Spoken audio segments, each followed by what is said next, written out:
In this session we will be talking about elementary particles. So we will be looking at the classification of elementary particles into hadrons and leptons. We will talk about beta decay, the neutron hypothesis, and finally we will discuss some aspects about quarks. Now we will have a brief introduction to the elementary particles. Long back Aristotle thought that matter was composed of four basic building blocks. They were earth, fire, water and air. So these were thought to be the basic building blocks for all matter. Subsequently, with experimentation going on at various locations, at several hypotheses coming up, it was thought that matter consisted of a central nucleus which composed of neutrons and protons, neutral, neutrons, positive protons composing the nucleus, and surrounding the nucleus electrons were supposed to be going around in circles, in a circular orbits. So at that time matter was supposed to be made up of, or thought of to be made up of, three elementary basic building blocks. There is protons, neutrons and then electrons. However, over a period of time, several other experiments led scientists to believe that there are several more elementary particles other than proton, neutron and electron. So with the discovery of large number of electrons, by the time 1960 or the year 1960, approximately a few hundred elementary particles have been identified. So scientists knew that a few hundred elementary particles were in existence by the year 1960 itself. It was long back. So then scientists decided to classify these elementary particles into groups, and that is how this grouping started, classification of elementary particles. So they thought the elementary particles were classified into groups. So elementary particles were thought of into, first classification was hadrons, and then these are the two broad classification for the elementary particles, and then leptons.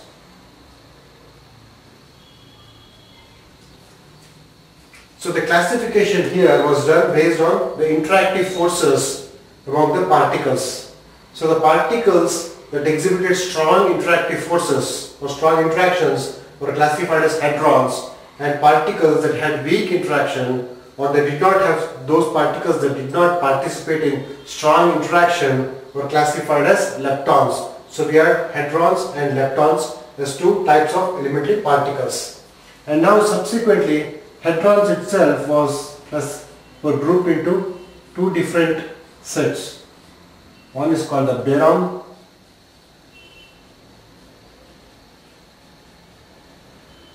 and the other group called as mesons.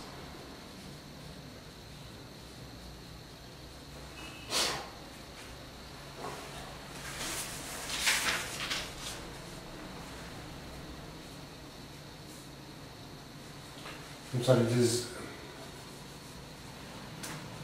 is a spelling mistake there. We corrected.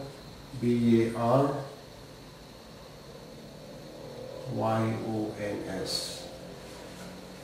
So hadrons were again split up into two groups, baryons and then mesons. Now the classification here was based on the mass of the particle, or how heavy the particle is. Elementary particles that belong to hadron category, that means those particles that had strong interactive forces, and whose mass was greater than or equal to that of proton, were classified under the category barons. Particles that had strong interactive forces but whose mass was less than that of protons were classified as mesons.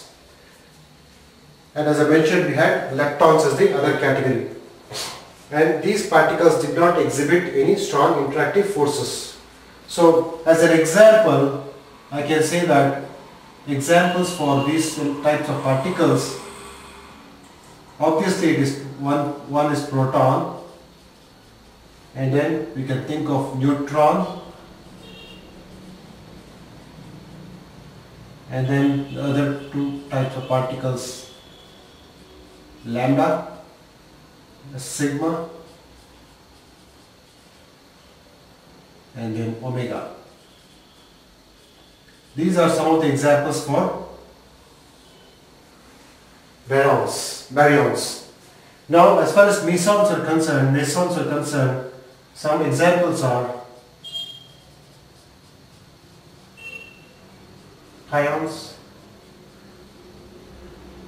kaon, eta. So it's designated as pi. You have pi plus, pi minus, etc. Likewise, you have ketons, which are designated as K plus, K minus, then K1 and K2. Then eta, which is noted as eta.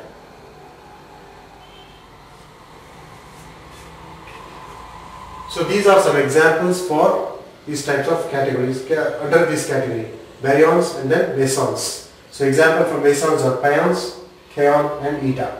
Under baryons we have proton, neutron, lambda, sigma and omega. Under leptons we have these, remember that these are particles that do not exhibit strong interactive forces. Examples are photon, electron and neutrino. We will be discussing about neutrino subsequently, but at this time just bear in mind that neutrino is an example for a lepton. And then what we have is muon. These are some of the examples for leptons: photon, electron, neutrino and then muon. It is found that particles that fall under leptons do not have any observable size. We cannot say this is the size of electron or this is the size of photon. They don't have any observable size.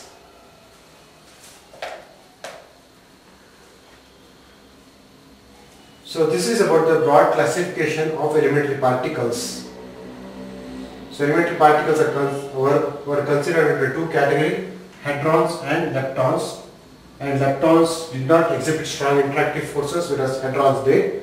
Hadrons were subgrouped into two different groups here, baryons and mesons. Example for mesons are pions, kaon and eta. Example for baryons is proton, neutron, lambda, sigma and omega.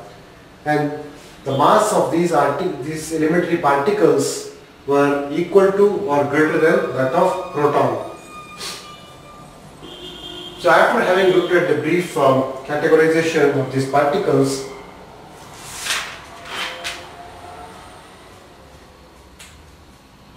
let us move on to the next topic, that is about beta decay. One thing that needs to be noted here is that even when you talk in terms of elementary particles, any interaction between them will follow all the classical laws of physics, such as conservation of momentum, conservation of mass, etc. So that's one thing that has to be borne in mind. Now with this, let us move on to the next topic, that is about beta decay. We talk about beta decay here because this observed beta decay pattern led scientists to propose the neutrino hypothesis. Neutrino being one of the particles under leptons. So that is the reason we are talking about beta decay here. So beta decay leads led the scientists to propose the neutrino hypothesis. So let us now look at the beta decay aspect.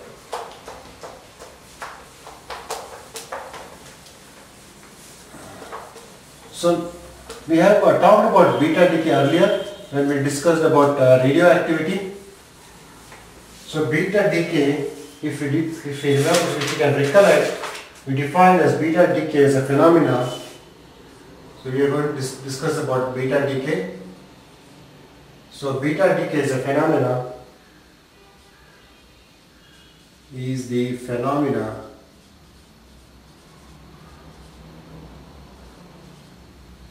of emission of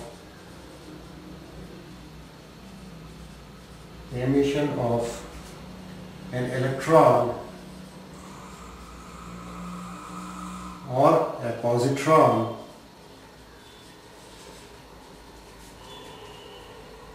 from a radioactive material.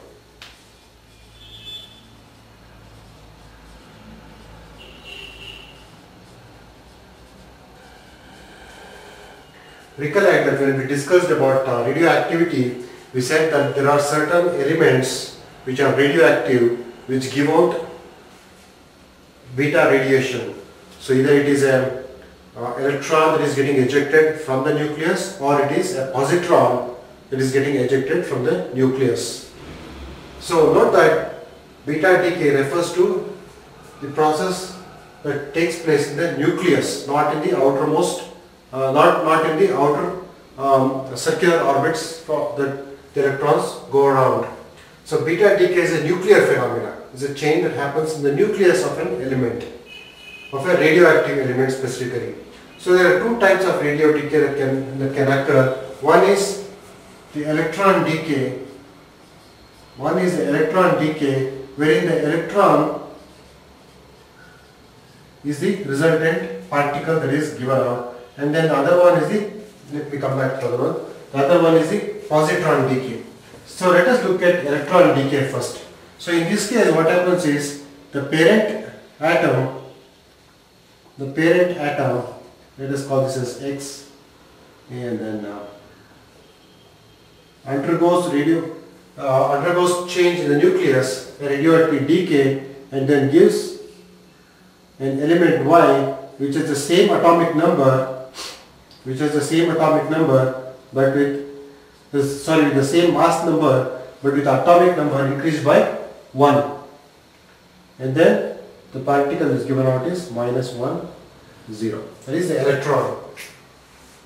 So this is the parent atom, this is the parent nucleus, this is the daughter nucleus. So during electron decay, the parent nucleus undergoes radioactivity and then undergoes the beta decay, and then the resultant daughter element has the same mass number as the parent element, but its atomic number is increased by 1.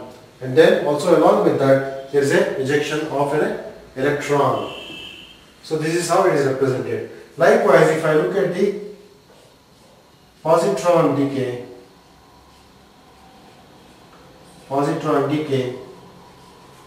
so I can write this expression as, this gives out the mass number remains the same even in the case of positron decay, but in this case a positron is ejected out or is released. Now note that the atomic number gets decreased by 1 in this case. So this is about the beta decay. The process of beta decay is a phenomenon of emission of an electron or a positron from a radioactive material, and this emission happens from the nucleus. So we have two types here. One is the electron decay, where the electron is the emitted particle, and we have the positron decay in the other case, where the positron is the emitted particle.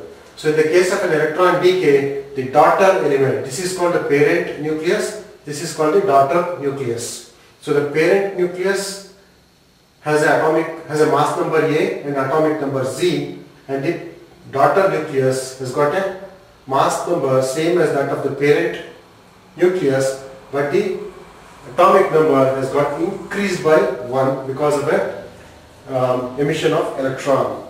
Now for a positron decay, the daughter element has atomic number 1 less than the parent nucleus. So this is about beta decay, the process of beta decay. Now it has been observed that when you look at the graph of number of, or I can say relative number of, if I plot a graph of relative number of beta particles. So if I plot the relative number of beta particles on the y-axis, along the y-axis, and the energy of the beta particles emitted on the x-axis, I would find the graph to be something of this sort. I would find the graph to be something of this sort. So note that in this case,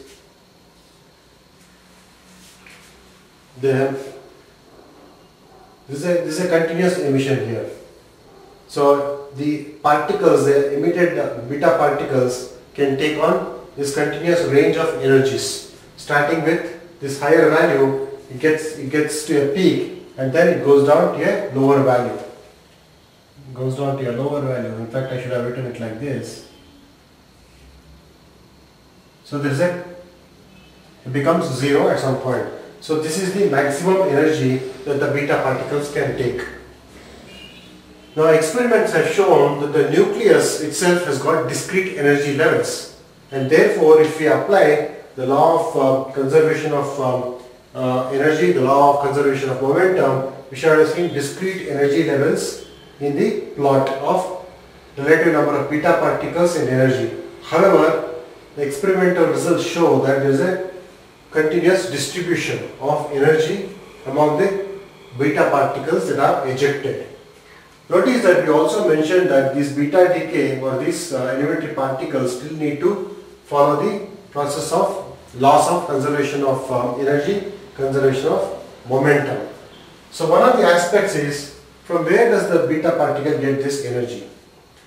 So the answer is, it has been found that the sum of the daughter nucleus is less than the sum of the mass of the daughter nucleus is less than the sum of the mass of the parent nucleus. So difference in this mass is what is being carried away by this electron or by the positron. So if the difference in mass is carried over by this particle, still we should have had discrete energy levels here, whereas what we see is a continuous energy here. This is one of the aspects that needs more explanation. The other aspect is, when we talk in terms of conservation of, one is, so the explanations that are needed are the energy distribution.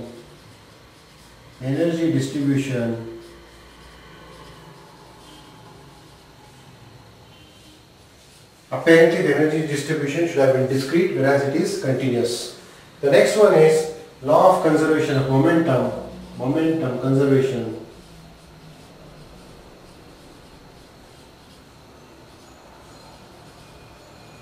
Which means that if the beta particle is ejected in a particular direction, the law of conservation of momentum implies that the daughter nucleus should recoil in the opposite direction of the emission of the elementary particle. This is not observed in real life situation or in experimental results. It is not found to be recoiling. So these are two of the things that needs explanation. So to explain these aspects, Pauli came out with this neutrino hypothesis. So let us briefly go over what we discussed now. We talked about beta decay, and we said beta decay is a radioactive phenomena, or is a phenomena in which the radioactive material emits either an electron or a positron and decays into a daughter nuclei.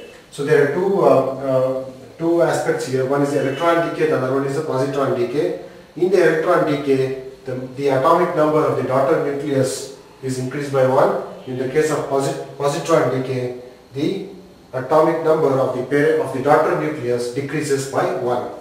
Now experimentally it has been observed that the relative number of beta particle experimentally it has been observed that a plot of relative number of beta particles against energy shows a continuous range of values as shown here. with a 0 with a maximum energy at some point of time here. This is the maximum energy. So this is the observed pattern. So we need to explain this energy distribution, and we also need to explain about how the momentum is conserved, because the daughter nucleus is not known to be recoiling after the ejection of the beta particles. So these two aspects need to be explained. So based on our understanding at this time, we are not able to explain this process, and therefore Pauli came out with this neutrino hypothesis. Basically, the neutrino hypothesis mentioned that along with the nucleus, along with the beta particle, one more particle called neutrino is released by the parent atom. So the parent nucleus, when it undergoes beta decay, releases a beta particle, and along with the particle, one more particle called as a neutrino is released. And this neutrino, so let me write it down first, and then we'll explain the observed energy distribution pattern. So first is, let me see in which year. So the neutrino hypothesis, we are talking about neutrino hypothesis now. Neutrino hypothesis.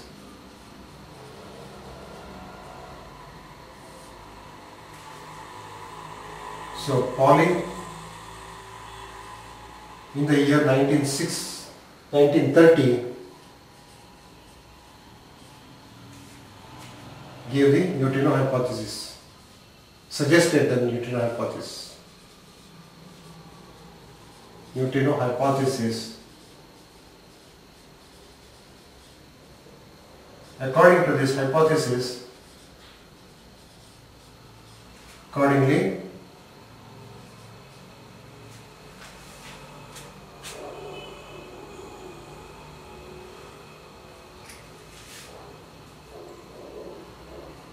a neutrino is released along with the beta particle when a nucleus undergoes beta decay. It was also said that the neutrino has negligible mass,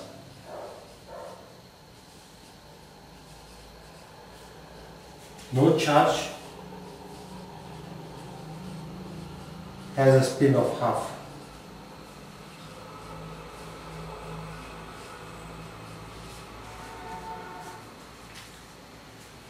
So Pauli in the year 1930 gave the neutrino hypothesis to explain the energy distribution of the during the beta decay process. So according to his hypothesis, a neutrino is released along with the beta particle when a nucleus undergoes beta decay. So whenever a nucleus undergoes a beta decay, there is a beta particle, either an electron or a positron. Along with that, a neutrino is also released. A neutrino has negligible mass, no charge, electrically neutral, and has a spin of half. So this is the hypothesis, neutrino hypothesis enunciated by Pauli. Now let us look at trying to explain this graph in the context of neutrino hypothesis by Pauli. Now first aspect is, we said that this hypothesis says there are two particles that are ejected out. First is the beta particle, along with this the neutrino particle is ejected.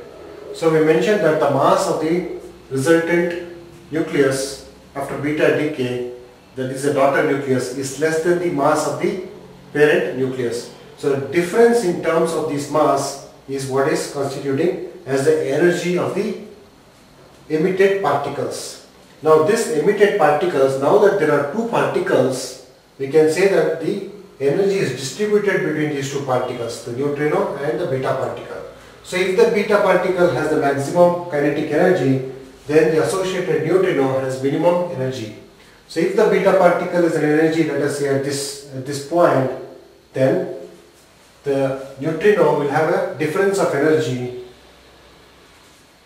as its share. So that is the reason a continuous spectrum is possible or is meaningful for this energy distribution, since the neutrino also takes up some energy ranging from 0 to the maximum, and then the rest of the energy is given to the beta particle, and therefore we are able to explain the continuous distribution of energy during beta decay. So the other aspect was about the momentum conservation, and then we know that since the neutrino is also released during the beta decay, the the daughter nucleus doesn't have to recoil, because there are two particles that are ejected out now. One is the neutrino and the other one is the beta particle. And then since the neutrino has got a charge of half, we can explain the change in the spin values during the beta decay process. So this is about the neutrino hypothesis. So the neutrino hypothesis basically was enunciated or suggested because scientists were unable to explain the distribution of energy during a beta decay. So as per the neutrino hypothesis, the neutrino is also released along with the beta particle when the nucleus undergoes beta decay. So this is about neutrino hypothesis. Now let us move on to the next topic, that is about quarks.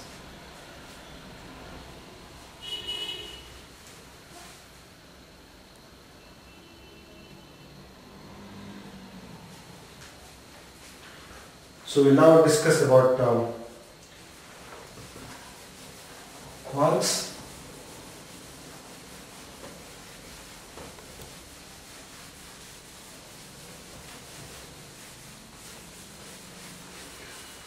So we mentioned that the basic element, the elementary particles, consists of hadrons and then leptons. And we also mentioned that by 1960s there were a few hundred known elementary particles. So we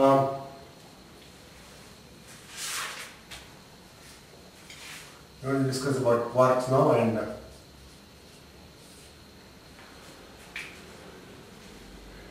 the quark model was suggested by two scientists by name Murray Gell-Mann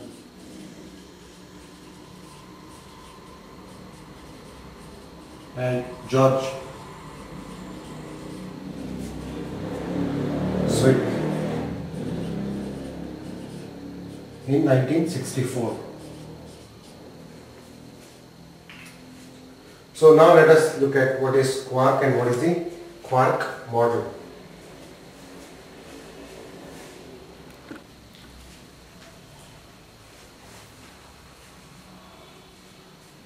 The quark model, as suggested by Murray Gell-Mann and George Zwick in the year 1964, said that elementary particles are made up of only two basic building blocks. One is called the quark and the other one is a lepton. Experimental results suggested that hadrons have got some internal structures, and that is how the quarks came into existence, or the quarks were thought of. So basically what Murray Gell-Mann and George Zwick said was that the hadrons can be or made up of basic building blocks called quarks. So it is the quarks or the elementary building blocks which make up the hadron. So although you had several hundred hadrons, each one of them could be built using quarks. So the quarks were thought of to be of three different types. When Murray Gell-Mann and George Zwick suggested that quark model, which said that elementary particles or all the basic building blocks are quarks and leptons. It is a quark model. And then Murray Gell-Mann and George Zwick suggested three types of quarks. Three types of quarks were suggested at the time. The quarks were called up, down and strange. Abbreviated as up is U, D is down and strange is S. So the quark model said that there were three types of quarks, the up quark, the down quark and the strange quark. And these were the building blocks. Now let us see how this quark model helps in building up, now let us say for example a proton. So basically what happens was, as per the quark model, an up quark has a charge of 2/3 E. So the quark model said that these quarks can take up non-integral charges, non-integral value for charge, or a fractional value for charge. Now the quark model also said that the down quark rather, takes up a charge of, has a charge of minus 1/3 E. So based on these two assumptions of the quark model, now let us look at how a proton can be constructed, or what exactly is a proton in the context of this. Now consider a particle that is made up of two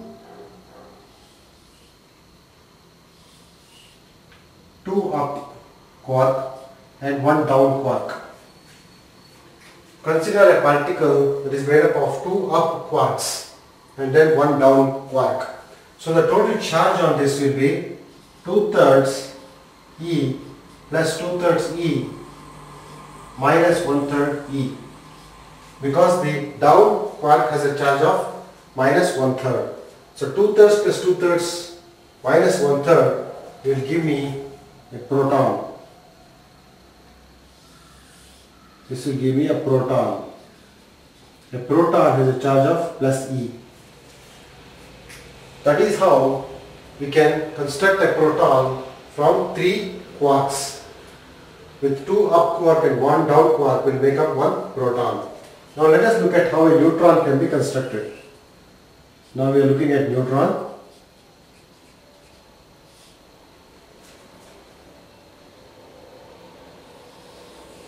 Consider one up quark along with two down quarks.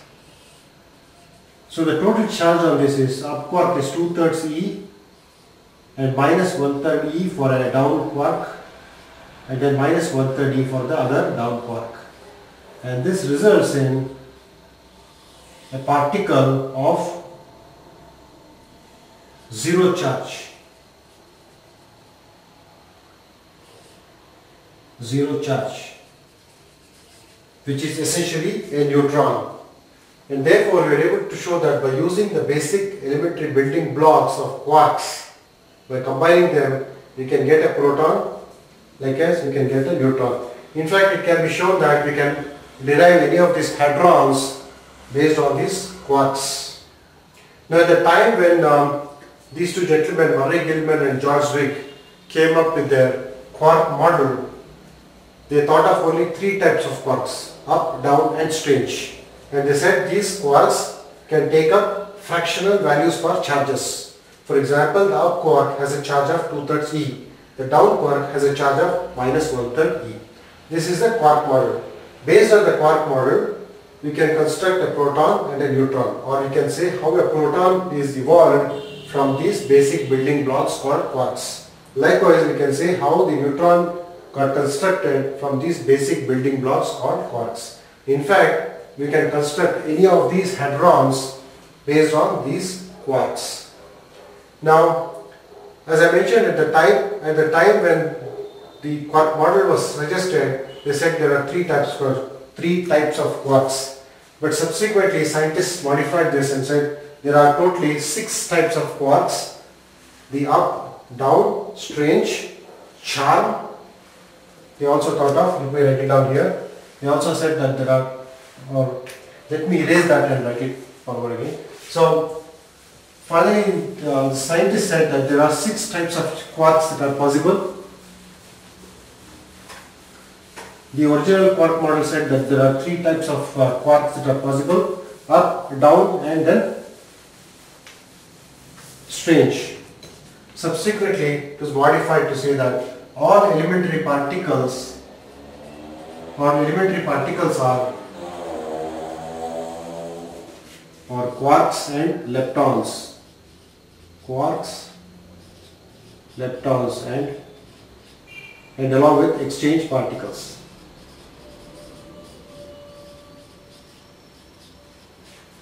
And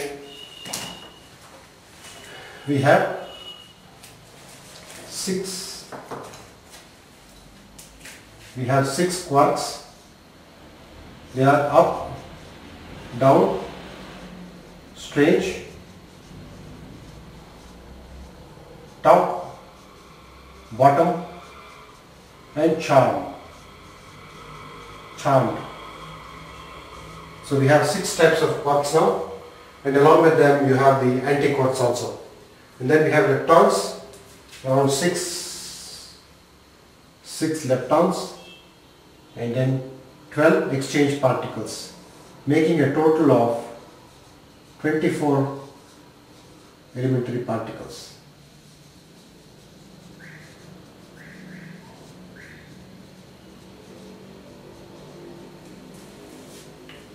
So a total of basic 24 elementary particles consisting of 6 quarks, 6 leptons and 12 exchange particles. So of course these quarks have got their antiquarks and things like that, but basically we have total of 24 elementary particles.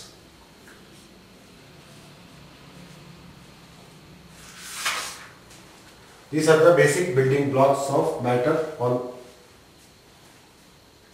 So with this we are concluding our discussion on elementary particles. We looked at we had a brief introduction to this topic. We looked at the classification of elementary particles into hadrons and leptons.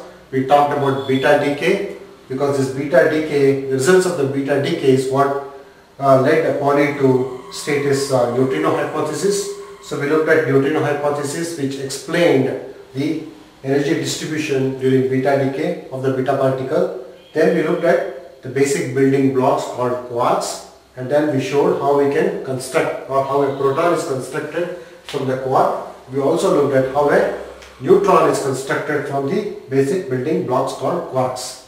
Then finally we mentioned that elementary particles as of now is thought to be consisting of quarks, made up of rather quarks. There are 6 quarks in total, up, down, strange, top, bottom, charmed, and then there are 6 leptons and then 12 exchange particles, making up a total of 24 basic building blocks. So I hope this is clear to you. Thank you very much.